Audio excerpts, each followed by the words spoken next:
¿Qué tal, amigos? Muy buenas noches. Bienvenidos y bienvenidas a esta la mejor forma de terminar la noche informados, por supuesto, con nosotros. Al cierre está en el aire. Yo soy Denise Llaverías y esta, la señal del Canal 25, está originada en la ciudad corazón para todo el territorio dominicano. De inmediato iniciamos con algunas informaciones importantes. Hace algunos días nosotros tuvimos aquí la oportunidad de conversar con el especialista medioambientalista Olmedo de León. Olmedo de León pues reclama a las autoridades definitivamente la elaboración del Plan Nacional de Ordenamiento Territorial. Sobre todo los ambientalistas están exigiendo a las autoridades que tomen carta en el asunto, que es necesario para que podamos organizar el territorio en todas las vertientes, no solamente en el ámbito agrícola, también en el ámbito medioambiental, pero también en el ámbito de la construcción, también en el ámbito industrial. Tenemos que saber cuáles son las zonas del país que están destinadas para cada uno de estos fines. En el día de hoy, Circe Almanzar, de la Asociación de Industrias de la República Dominicana, opinó que una ley que regule el ordenamiento territorial debe ser un proceso participativo, interinstitucional e interdisciplinario, ofreciendo a los diferentes actores la posibilidad de presentar sus propuestas y debatir.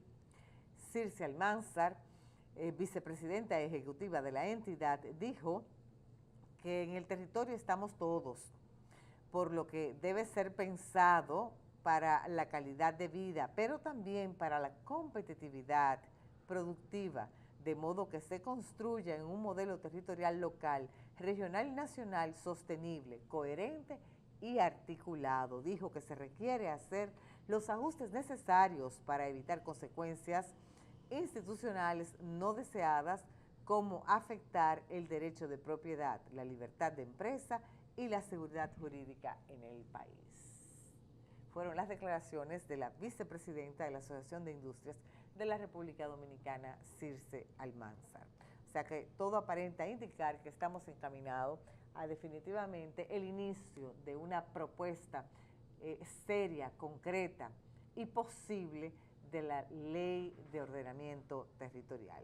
Señores, el presidente Danilo Medina proclamó en el día de ayer que el comercio es y debe ser siempre visto como una oportunidad de ganar. El jefe de Estado dominicano pronunció un discurso en la apertura de la primera Feria Internacional de Importación y Exportación de China, que se realiza en esta ciudad con la participación de más de 100 países. Consideró que el fortalecimiento de las relaciones comerciales es un paso fundamental para acercar a los países en todos los ámbitos, y si estas relaciones son abiertas, inclusivas y balanceadas, ayuda a promover el crecimiento de ambas partes. Para todos los países participantes es una gran oportunidad estar presentes en este espacio, dijo el presidente, que nos permite no solamente acercarnos al gran gigante asiático de manera individual, sino también intercambiar experiencias, poner en marcha alianzas estratégicas y explorar formas de cooperación para insertarnos con éxito en este mercado. De su lado, el presidente chino Xi Jinping, así se llama, aseguró al inaugurar la primera exposición internacional de importaciones de China en Shanghái que la apertura económica del país es imparable, al tiempo que instó a los líderes mundiales a luchar conjuntamente contra la ola de proteccionismo. Dijo, China no cerrará su puerta al mundo y se convertirá en una economía cada vez más abierta. Fueron las palabras de Xi Jinping ante varios jefes de Estado y los máximos responsables de instituciones financieras internacionales como el Fondo Monetario Internacional, la Organización Mundial para el Comercio, Banco Mundial. Aunque no hizo ninguna mención directa a Estados Unidos, en su discurso el mandatario pronunció un contundente mensaje contra el proteccionismo y el unilateralismo al considerar que la historia ha demostrado que el cierre de las puertas conduce al atraso.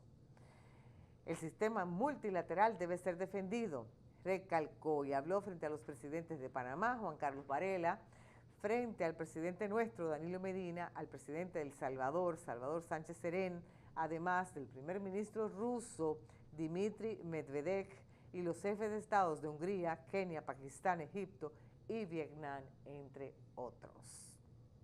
Sí, señor, el presidente Danilo Medina negó que su gobierno busque inversionistas chinos para Punta Catalina y recordó que ese es un proyecto del Estado, Danilo Medina. También negó que se negocie un tratado de libre comercio con China y en este sentido explicó que hay que ser muy cuidadoso porque esto involucra al empresariado dominicano y los chinos producen muy barato. En tanto, el vicepresidente de la Corporación Dominicana de Eléctricas Estatales, Rubén Bichara, informó que se concertó un préstamo de gobierno a gobierno a través del Exim Bank de China de $600 millones para mejorar el sistema de distribución de energía y reducir las pérdidas en un 28%. Dijo que el préstamo tendrá una tasa de interés de un 2 a 3%. Eso también reducirá el robo de energía y mejorará todo el sistema energético del país, informó Bichara. Las imágenes están equivocadas. Ese es Xi Jinping, el presidente de China, y hemos estado dando noticias del presidente dominicano Danilo Medina y de Rubén Bichara, vicepresidente de la CDE. Estas cosas pasan en vivo. Señores, de esta manera iniciamos esta noche el cierre, con noticias internacionales, con noticias buenas, pero más adelante estaremos conversando con Gervasio de la Rosa, quien es presidente de FETRAN Reno, que son la gente que tienen pues la vocería de la protesta a nivel nacional en relación al alto costo del combustible o los derivados de petróleo y de igual forma la necesidad o no de la elevada tasa del pasaje.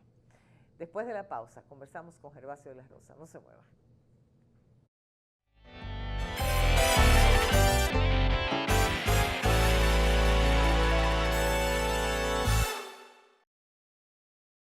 ¿En qué gastar?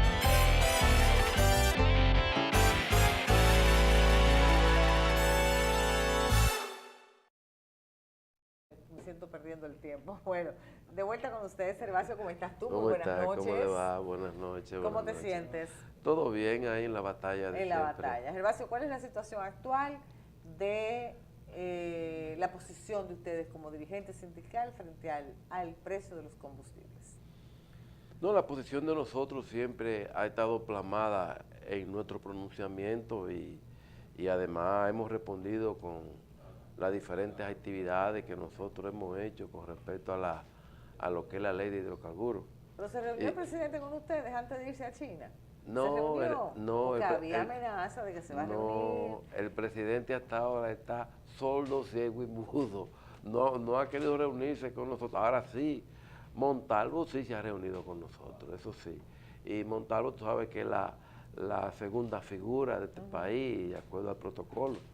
Y hemos intercambiado posiciones dentro de lo que es el asunto de los combustibles y además él ha delegado en la directora, la ingeniera Claudia Francesca de los Santos, para que ella coordine todas las acciones que tengan que ver con nosotros los transportistas. Y él más o menos se ha quedado en prensa, en bla, bla, bla, en prensa, en artículos interesantísimos de periódico, en propuestas para hacer. Sin embargo, nosotros vemos que no se ha hecho nada, que no hay todavía ninguna diferencia. No, hasta ahora no ha habido ningún tipo de diferencia porque tú sabes, primero, el transporte es una institución compleja. Es una separada. Compleja. En este país es una separada. Claro. Entonces, al ser complejo, tú sabes que la situación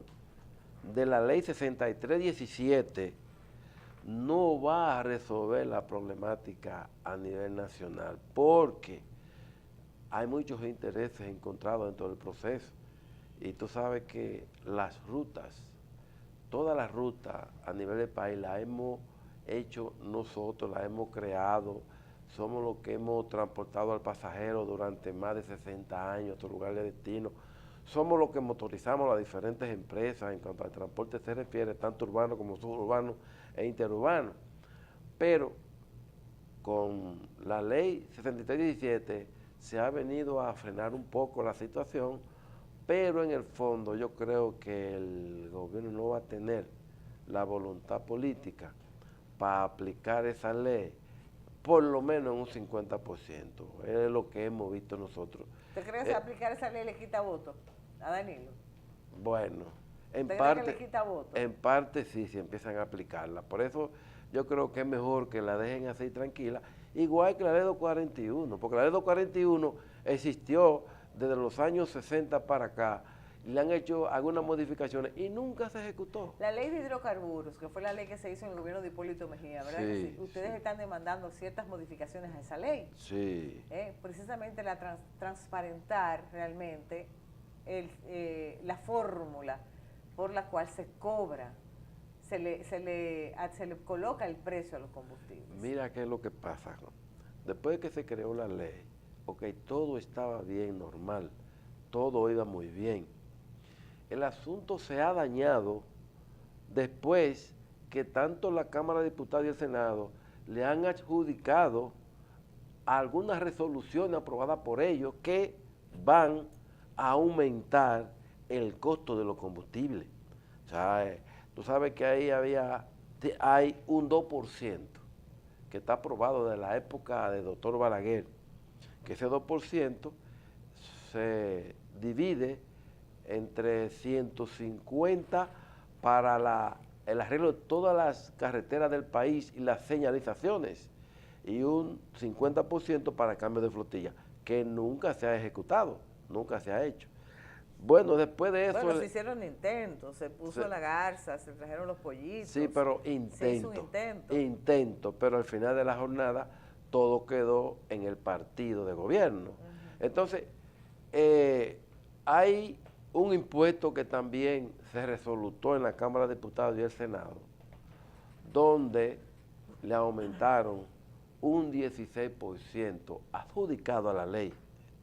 También le adjudican un 3% por otro lado y un 18%. O sea, todo eso es lo que ha llevado a que el combustible se haya disparado en un 100%. No, y tú sabes que cuando el gobierno o los diputados y senadores van a aumentar impuestos a diferentes leyes, ¿a quién van a invitar? A nadie. Es igual que la ley 6317. Esa ley la estaba preparando al paso un diputado, Tobías Crespo, que realmente él preparó su ley, la elaboró, la tiró y se la aprobaron.